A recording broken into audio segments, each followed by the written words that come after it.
We've talked about the idea of milestones in a person's life, markers that tell us where we are on a highway, on our journey. But there are also other things in life that tell us not only where we're traveling physically, that we've arrived to a certain destination in a spiritual or mode where we've begun to grow. Things that we might understand later on that we didn't understand at that moment. We call them Smilestones. One of the basic principles of Judaism is that there's a concept called midah keneged midah. That which somebody does is reciprocated in a heavenly way, which is manifest in that person's life. It may not happen today, it may not happen tomorrow. But at some point, what that which a person does comes back to that person, no matter who they are, as illustrated in this particular story, which I call paid and kind. And in this particular story, there were two people who lived in a European village who looked exactly alike. In fact, they had the same names. Their names were Yecheskel. One was named Yecheskel the butcher. He was a Levi, Yecheskel HaLevi the butcher. The other was named Yecheskel HaLevi, and he was known as the wealthy person in town, but he was also a miser. And to everyone's sorrow, he was somebody who had really left the fold a long time ago and was Jewish in name only. Now, the only way you could tell these two fellows apart was by the way they dressed. Yecheskel the butcher kind of looked like a fiddler on the roof type, with his cap and his vest and his tzitzis hanging out. Neat, but very simple. And the other Yecheskel, who was a miser and didn't have anything to do with his Jewish brethren other than just making fun of them, he looked exactly like the other Yecheskel and was not a very nice person, in fact, very mean-spirited. If he would see children playing, he would say, "Get out of here, you brats!" Whereas the other Yecheskel would offer them something to eat, a piece of cake, pet the animals that were on his farm. But that didn't mean very much to the other Yecheskel. One day, the Yecheskel, the wealthy person, the miser, sees in his vast orchard something that looked very strange. And as he approaches, he sees that it's a dead body. And from the dress of the person, he sees that it's a member of the Jewish community. He looks at the body and sees that there was no foul play, had a doctor come and saw that it was only natural causes. So he decided for the first time in his life he was going to do a mitzvah. He was going to do a good deed.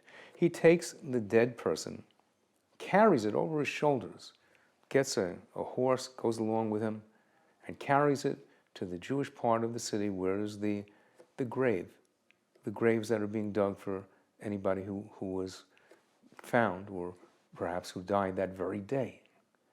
Well, when the rabbi heard about this, he decided that this must be a very auspicious and propitious time.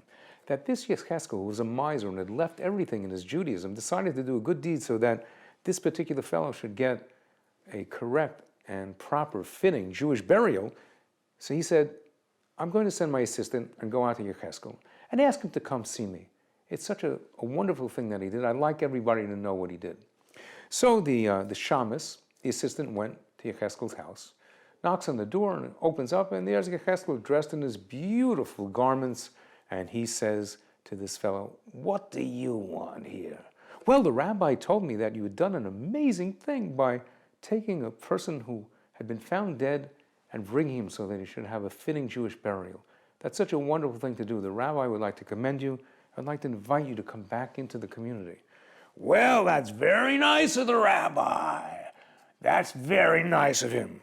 Why don't you tell the rabbi that I told you to tell him, put his head back in his books and keep to his own business and don't mind what I do. I don't care about you or your kind." He threw him out. Well, with that, the rabbi told the shamus, "We'll have to ban him and put him in exile.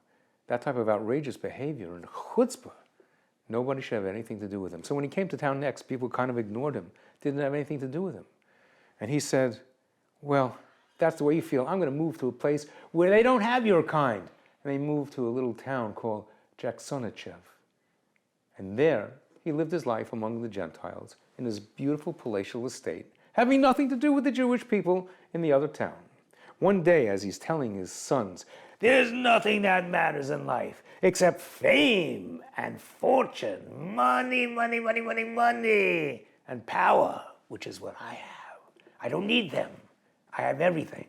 Money will stay with me forever." And with that, as he stood up, he gasped held his chest, and collapsed dead to the ground. Well, now the sons were in a quandary. What could they do? They said, we can't bring him to the Jewish cemetery because they've banned him. The Gentiles won't allow him to be buried there because no matter what he did, he's still considered a Jew. What should we do? So the older brother said, I know what. Tomorrow, Yecheskel the butcher is coming into our town to look for more animals, to feed women, children, orphans, and help them by getting proper animals, sheep and cattle, that he'll be able to give to them, and they'll be able to slaughter properly and give to them for food, as well as be able to milk the cows. So when he'll come, this is what we'll do. And he devised a plan. And the next day, there he was, Yecheskel, who looked exactly like their father, except much simpler and much kinder. And they said to him, Yecheskel, our dear friend, why don't you come into our small, humble abode? Have some coffee with us. We can sell you the very best animals, and for an old friend like you, give you the very best price. 1 second, is that a giraffe? Perhaps it's an alpaca. Look out the window. And he looked, a giraffe, an alpaca around here. And while he was looking, they put a drop of drug into his coffee, which would knock him out for several hours. And as he took the coffee, made a bracha and took a sip, all of a sudden the room began to just revolve around him, and he just passed out. Now the brothers acted quickly. They took his clothing and they put it on the father, so that the father, who was now deceased, looked exactly like Yecheskel when he was alive. They took his identity papers and put it on the father. And then they took the burial gown that had been on the father and they put it on Yecheskel, the old switcheroo. And now they hired somebody to go and take their father, who was now dead, but looked like the Yecheskel that was the good guy, the butcher, dressed in his clothing, and took him to the town. When the town saw this, and the rabbi saw it, they said, oh, our poor Yecheskel. And they gave him a proper burial, and the rabbi said he'll go on to his just reward, with no little bit of irony in that. And then they took the Yecheskel that was still alive, but out like a light, and in the burial shrouds, they took him to the cemetery, and they just parked him by a tombstone. And there he was, lying asleep, not knowing where he was. And they left, and they said, thanks, old friend, sweet dreams. And they just left him there. Then in the middle of the night, Yecheskel wakes up. Where am I? Why am I dressed like this? And he goes running to his house, and the people were just getting up. And they look out the window, and he knocks on the door. It's me, Yecheskel. Yecheskel, what are you doing here? I'm coming from the cemetery. Ah, the cemetery. Yes, I'm so cold, I'm so hungry, please let me in. Of course, they were terrified. They said, go to the rabbi's house. So he went to the rabbi's house, and he knocked on the door. And the rabbi's assistant says, who are you? I'm Yecheskel, I just came from the cemetery. The cemetery, and they all went wild. The town was going meshuggah, going crazy. The rabbi said, go to the shul. Stay there overnight. I don't know who you are or where you're coming from. But if what you're saying is true, that you are really Yecheskel, then I'll know in the morning. I'll see you there. Go there and stay the night there. Then he sent his assistant, go to the graveside, go to the cemetery, and see if anything moved. He comes back and says, no, nothing moved. The next morning, Yecheskel is in the shul. And unbeknownst to him, the shamus, who doesn't know that Yecheskel is there in his burial shrouds, comes in, and Yecheskel wakes up. He says, oh, Ram, could I have a cup of coffee? He says, a cup of coffee, sure. And then, again he sees it's Yecheskel coming up from the grave. And he runs out, and the rabbi comes in and says, Yecheskel, tell me everything that happened. And Yecheskel, bewildered, looks at the rabbi and tells him exactly what happened, how he came to the town of Jitsanachev. And then he met the two fellows that were the son of Yecheskel, his former friend, the person who he knew looked like him. He didn't see him anywhere around, but the next thing he knew, he was out like a light and woke up in the cemetery.